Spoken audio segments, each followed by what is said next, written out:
Hello everyone. आपको भी कुछ भी याद करने में डिफ़िकल्टीज फील होती है? अगर आपको याद हो भी जाए तो बहुत जल्दी भूल जाते हो और कोई भी न्यू स्किल जल्दी नहीं सीख पाते हो, ज़्यादा टाइम फोकस नहीं कर पाते हो, छोटी छोटी बातों से स्ट्रेस फील करते हो, तो आज हम इन सभी प्रॉब्लम को कैसे सॉल्व करें इन पे बात करेंगे। आज हम जिस बुक की बात करने वाले हैं वो है ब्रेन रूल्स बाय जॉन मेडिना, जो कि एक डेवलपमेंटल मॉलिक्यूलर बायोलॉजिस्ट हैं।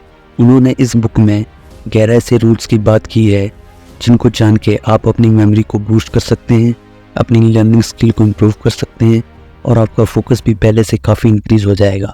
तो चलिए स्टार्ट करते हैं अपनी वीडियो को। Rule number 1, exercise. ज़्यादातर लोगों को लगता है कि एक्सरसाइज सिर्फ फिजिकल फिटनेस से रिलेटेड है, बट ऐसा नहीं है। ऑथर इस पॉइंट को एक्सप्लेन करते हुए बताते हैं कि एक्सरसाइज कैसे हमारे ब्रेन फंक्शनैलिटी पे इफेक्ट करती है। ऑथर बताते हैं कि एक्सरसाइज करने से हमारे ब्रेन में ब्लड फ्लो इंक्रीज होता है। जब हम फिजिकल एक्टिविटीज में इंगेज होते हैं तो हमारा हार्ट ज़्यादा ब्लड पंप करता है, तो इस इंक्रीज ब्लड फ्लो के कारण हमारे ब्रेन को extra oxygen and extra nutrients मिलते हैं, जिसके कारण हमारे ब्रेन की ऑप्टिमल परफॉर्मेंस भी इंक्रीज हो जाती है। एक्सरसाइज करने से हमारे ब्रेन में नए न्यूरॉन जनरेट्स होते हैं। एक्सरसाइज ब्रेन में न्यू सेल्स क्रिएट करने में भी हेल्प करती है, मेनली इन हिपोकैम्पस। हिपोकैम्पस ब्रेन का वो पार्ट है जो कि मेमोरी एंड लर्निंग से एसोसिएट है। एक्सरसाइज करने से हमारे ब्रेन में neurotransmitter like serotonin and dopamine release होते हैं। रेगुलर न्यूरोट्रांसमीटर के रिलीज से हमारे मूड पे काफ़ी इफेक्ट पड़ता है। इन न्यूरोट्रांसमीटर की हेल्प से हम स्ट्रेस, एंजाइटी एंड डिप्रेशन जैसी चीज़ों से दूर रहते हैं। काफ़ी स्टडीज शो करती हैं कि एक्सरसाइज हमारी मेमोरी एंड कॉग्निटिव फंक्शनैलिटी को इम्प्रूव करती है। फिजिकल एक्टिविटी करने से ब्रेन ड्राइव्ड न्यूरोट्रॉफिक फैक्टर यानी BDNF नाम का प्रोटीन रिलीज होता है, जिसका काम न्यूरॉन्स की ग्रोथ एंड मेंटेनेंस करना है, जिसका हमारे ब्रेन पे एक पॉजिटिव इम्पैक्ट पड़ता है। हमारे ब्रेन रोज 20 किलोमीटर चलने के लिए इवॉल्व हुए हैं। ऑथर बताते हैं कि हफ्ते में सिर्फ 2 बार एरोबिक एक्सरसाइज ब्रेन से रिलेटेड बीमारियों के खतरे को काफ़ी कम कर देती है। तो डेली एक्सरसाइज की रूटीन को अपनाएं और अपने ब्रेन की परफॉर्मेंस को इम्प्रूव करें। Rule number 2, sleep. ऑथर बताते हैं कैसे मॉडर्न सोसाइटी स्लीप को वैल्यू नहीं देती है, कैसे कि इंडिविजुअल अपने गोल और कमिटमेंट को अचीव करने के लिए अपनी स्लीप को सेक्रीफाइस करते हैं, और आजकल के यंगस्टर ऐसे ही रात रात भर जाग कर सोशल मीडिया एक्सेट्रा पे अपना टाइम वेस्ट करते हैं और अपनी नींद को पूरा नहीं करते हैं। बट स्लीप डेप्रीवेशन के लॉन्ग टर्म में काफ़ी नुकसान है। स्लीप डेप्रीवेशन हमारी cognitive, emotional and physical health को इफेक्ट करती है। इससे अटेंशन रिड्यूस हो जाती है, रिएक्शन टाइम स्लो हो जाता है, हमारी लॉजिकल थिंकिंग पर असर पड़ता है, problem solving and decision making जैसी चीज़ें भी इफेक्ट होती है। और साथ ही स्लीप डेप्रीवेशन से हमें obesity, diabetes, heart issue, immune system में वीकनेस जैसी बीमारियों को भी खतरा हो जाता है। उन्होंने जो भी पूरे दिन में एक्टिविटीज करी है और जो भी इंफॉर्मेशन गैदर करी है, ब्रेन सोते समय उन सभी चीज़ों को रिप्ले करता है और इंफॉर्मेशन को एब्स्ट्रैक्ट करता है फॉर फ्यूचर यूज। तो प्रॉपर स्लीप हमारी लर्निंग, फिजिकल हेल्थ और मेमोरी के लिए काफ़ी इंपॉर्टेंट है। ऑथर ये भी बताते हैं कि हमारा ब्रेन हर समय काफ़ी चीज़ें करता रहता है, चाहे आप कुछ फिजिकली और मेंटली कर रहे हो या नहीं। फॉर एग्जांपल, ब्लड फ्लो करना, न्यू सेल्स क्रिएट करना, टिश्यू मेंटेनेंस, वायरस से बचाना, सांस लेना जैसे कई काम ब्रेन हर समय करता रहता है। इनके लिए आपको ब्रेन को कोई कमांड देने की जरूरत नहीं पड़ती। ब्रेन ये सब काम बिना रुके 24/7 ऑटोमेटिक मोड पे करता है। इसलिए ऑथर बोलते हैं कि हमें दिन भर में छोटे छोटे स्लीप नैप लेते रहना चाहिए। इससे हमारी परफॉर्मेंस काफ़ी इम्प्रूव हो जाती है। रूल नंबर 3 है स्ट्रेस। स्ट्रेस वाला ब्रेन वैसे नहीं सीख पाता है जैसे बिना स्ट्रेस वाला सीखता है। ऑथर बताते हैं कि हमारा ब्रेन सिर्फ 30 सेकंड तक के स्ट्रेस को झेलने के लिए डिज़ाइन हुआ है। पुराने समय में शेर के सामने आने पर शेर आपको खा जाता था या आप भाग जाते थे, बट जो भी होता था 30 सेकंड के अंदर होता था। इसलिए हमारा ब्रेन इस तरह से इवॉल्व हुआ है कि वो 30 सेकंड से ज़्यादा स्ट्रेस को हैंडल नहीं कर पाता। स्ट्रेस होने पर हमारा ब्रेन स्ट्रेस के रिस्पॉन्स में stress hormone like cortisol and adrenaline release करता है। बट लॉन्ग टर्म स्ट्रेस और क्रोनिक स्ट्रेस से हमारी फिजिकल और मेंटल हेल्थ पे काफ़ी बुरा असर पड़ता है। ज़्यादा स्ट्रेस से एंजाइटी और डिप्रेशन जैसी चीज़ें हो जाती है। ज़्यादा एड्रेनलिन रिलीज होने से हमारे ब्लड वेसल को नुकसान होता है, जिससे हार्ट अटैक के चांसेस बढ़ जाते हैं। वहीं कॉर्टिसोल हिपोकैम्पस के सेल्स को डैमेज करता है, जिससे लर्निंग और याद करने की एबिलिटी को नुकसान पहुंचता है। ज़्यादा स्ट्रेस से आपके ब्रेन की cognitive functionality like decision making, problem solving and response time जैसी चीज़ों पे काफ़ी बुरा असर पड़ता है।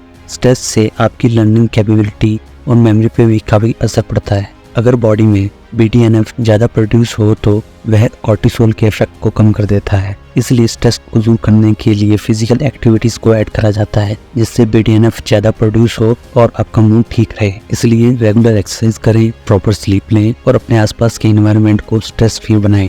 रूल नंबर 4 है वायरिंग। हमारे ब्रेन में अराउंड 100 बिलियन न्यूरॉन्स होते हैं। हर न्यूरॉन दूसरे हजारों न्यूरॉन से कनेक्टेड होता है और इन्हीं न्यूरॉन्स कनेक्शन का हमारी थॉट्स, मेमोरी और एक्शन पे इफेक्ट पड़ता है। ऑथर बताते हैं कि हर किसी इंसान का ब्रेन एक दूसरे से काफी अलग है। हर किसी की ब्रेन की वायरिंग अलग तरह से हुई है। काफी स्टडीज शो करती हैं कि सेम कंडीशन में हर किसी का ब्रेन अलग तरह से रिस्पॉन्ड करता है, अलग तरह से इन्फॉर्मेशन को रीड करता है, अलग तरह से इन्फॉर्मेशन को फिल्टर करता है और काफ़ी अलग तरह से इन्फॉर्मेशन को स्टोर करता है। बट हमारा एजुकेशन सिस्टम भी इस वायरिंग सिस्टम के कॉन्सेप्ट को इग्नोर करता है और सभी को क्लास में एक तरह से पढ़ाया जाता है। और वही अमेजॉन, यूट्यूब जैसी बड़ी बड़ी कंपनियां इसी कॉन्सेप्ट की हेल्प से इतनी ग्रो कर गई है। आपने देखा होगा कि आपकी रिसेंट सर्चेस के बेस पे आपको अमेजॉन और यूट्यूब पर रिकमेंडेशन आती है। किन्हीं भी 2 पर्सन के होम पेज पे आपको सेम रिकमेंडेशन नहीं मिलेगी।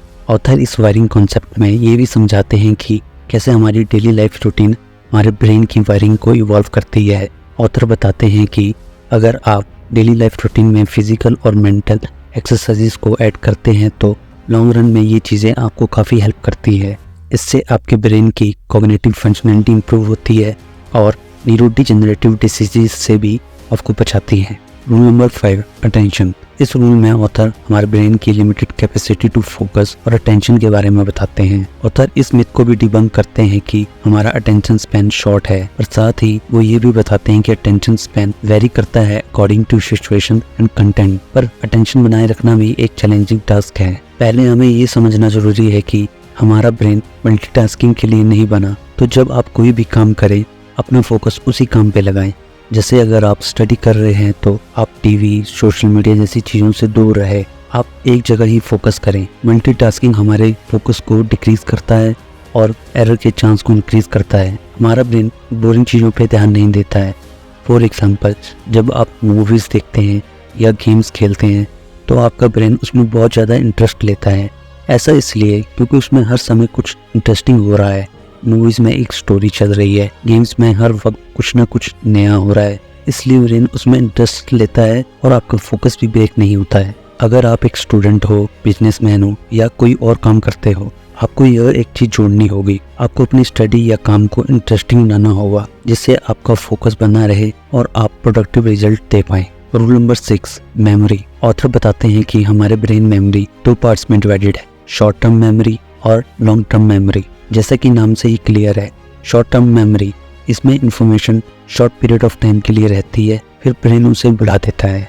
और वही लॉन्ग टर्म मेमोरी जिसमें information long period of time के लिए रहती है, लाइक कुछ दिन, कुछ मंथ या कुछ ईयर्स के लिए भी। ऑथर शॉर्ट टर्म मेमोरी को मेंटल वर्कस्पेस बताते हैं जिसमें इंफॉर्मेशन टेम्परेली स्टोर रहती है। हमारा ब्रेन शॉर्ट टर्म मेमोरी को task like calculation, problem solving and decision making के लिए यूज करता है। अगर हम इंफॉर्मेशन को शॉर्ट टर्म मेमोरी से लॉन्ग टर्म मेमोरी में ट्रांसफर करना चाहते हैं तो हमें रिपीटिशन मेथड का यूज करना चाहिए। किसी इंफॉर्मेशन को बार बार रिपीट करने से वो शॉर्ट टर्म मेमोरी से लॉन्ग टर्म मेमोरी में ट्रांसफर हो जाती है। रिपीटिशन से ब्रेन में neuron pathway stable and strong बनते हैं और इंफॉर्मेशन लॉन्ग टर्म के लिए स्टोर रहती है और रिकॉल करने पे इंफॉर्मेशन इजीली याद आ जाती है। ऑथर ये बताते हैं कि अगर हम इंफॉर्मेशन के साथ कोई रिलेटेड कंटेंट लाइक कोई स्टोरी, कोई इमेज या कोई इमोशन ऐड कर देते हैं तो इंफॉर्मेशन काफी लॉन्ग टाइम के लिए स्टोर रहती है और ये रिलेटेड कंटेंट और इमोशन इंफॉर्मेशन को रिकॉल करने में भी इजी बना देते हैं।